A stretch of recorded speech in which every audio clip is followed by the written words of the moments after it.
So, economic worlds, this is basically a simplified way at looking at the world in the past several decades. And so it divides the world up into kind of different categories. And so you have your first world nations. First world nations are places like the United States, Western Europe, Canada, Japan, and Australia. These are capitalist nations, they're industrialized nations. They have stable democracies, they have a high standard of living, they offer private property.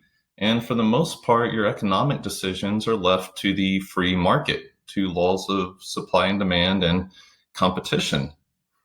Your second world, these are your communist nations and your formerly communist nations.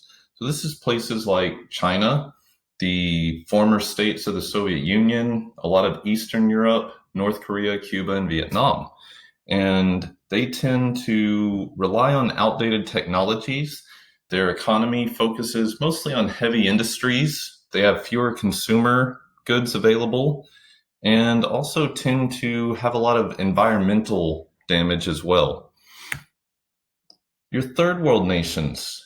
These are nations like South Africa, Iran, the Philippines, Peru, Colombia. These are nations that have some resources.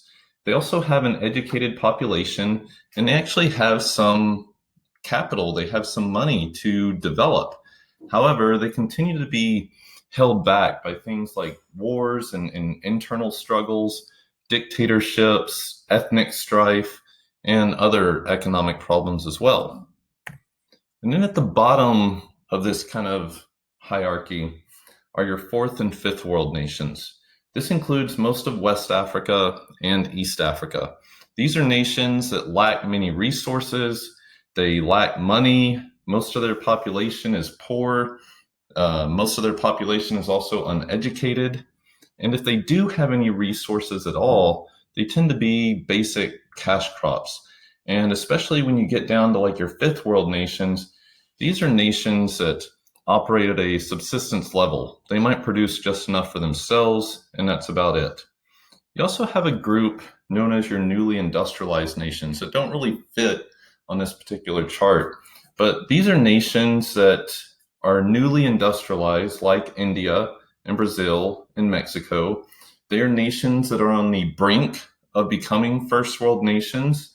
They have an educated population, they've industrialized, they have capitalist economies, private ownership of businesses. And really, the only thing that keeps them from being considered full first world nation status is time. They simply haven't had the stability long enough to be classified as a first world nation.